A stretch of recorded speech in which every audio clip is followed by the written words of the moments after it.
తండ్రి కుమార పరిశుద్ధాత్మకు మహిమ కలుగునుగాక. ఈనాటి జీవవాక్యం. నీతిమంతులు మొరపెట్టినచో ప్రభువు ఆలించును, సకల విపత్తుల నుండి వారిని కాపాడును. కీర్తన 34 వచనము 17. ప్రియ దేవుని బిడ్డలారా, సహోదరి సహోదరులారా, ప్రభు యేసుక్రీస్తు నామములో మీకు దేవుని కృపయు, ఆరోగ్యమును, ఆయుష్యును, ఐశ్వర్యమును, ఆనందమును, శాంతియును లభించునుగాక.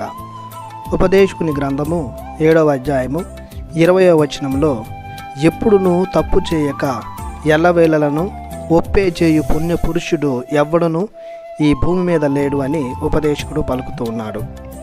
పౌలు రోమిలికి రాసినటువంటి లేఖ 3వ అధ్యాయము 10-12 వచనాల ప్రకారం, నీతిమంతుడు ఎవడునూ లేడు, ఏ ఒక్కడునూ లేడు, అందరును దేవునికి దూరమైన వారే, అందరును దుర్మార్గులే, ఒక్కడును మంచి చేయడు, ఏ ఒక్కడును చేయడు. కానీ క్రీస్తు ప్రభుని ప్రాణత్యాగం ద్వారా పాపము నుండి మనలను విముక్తి చేయడం ద్వారా మనమందరమును క్రీస్తు ద్వారా నీతిమంతులముగా చేయబడ్డాము. మరియు మనం చేసిన పాపములకు గాను మారు మనసు పొంది పశ్చాత్తాపపడి పాప సంకీర్తనం ద్వారా కూడా మనం నీతిమంతులము అవుతూ ఉన్నాము. ఇది కూడా క్రీస్తు ప్రభుని అనుగ్రహమే. ఎందుకంటే మనం ఎల్లప్పుడూ నీతిమంతులముగా జీవించాలన్నదే దేవుని ఆకాంక్ష. పాపం, క్రోధం, మోహం, మోసం, మదం, మాత్సర్యం, కామం, హింస లేకుండా దైవ భయం, సోదర ప్రేమ కలిగి జీవించడమే నీతి. నీతిని ఎల్లప్పుడూ పాటించువారు నీతిమంతులు. యాకోబు పత్రిక 5వ అధ్యాయము 16వ వచనం ప్రకారం యాకోబు గారు ఈ విధంగా పలుకుతూ ఉన్నారు, నీతిమంతుని ప్రార్థన మహాశక్తివంతమైనది అని. అందుకే కీర్తనకారుడు నీతిమంతులు మొరపెట్టినచో ప్రభువు ఆలించును అని గట్టిగా తెలియజేస్తున్నాడు.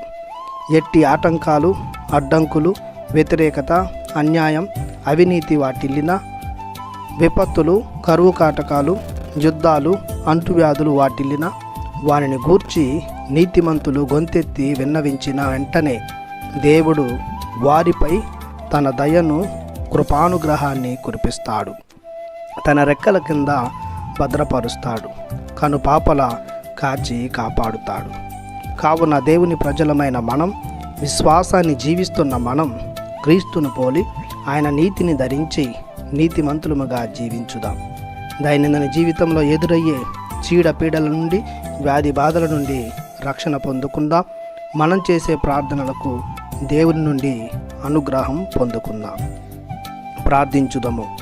నీతిమంతుడమైన మా దేవ, పరిశుద్ధుడా, పరమోన్నతుడా, మీ ప్రియ కుమారుని యేసుక్రీస్తుని మరణం ద్వారా మమ్ములను పాపము నుండి విముక్తి చేసి నీతిమంతులముగా తీర్చిదిద్దారు.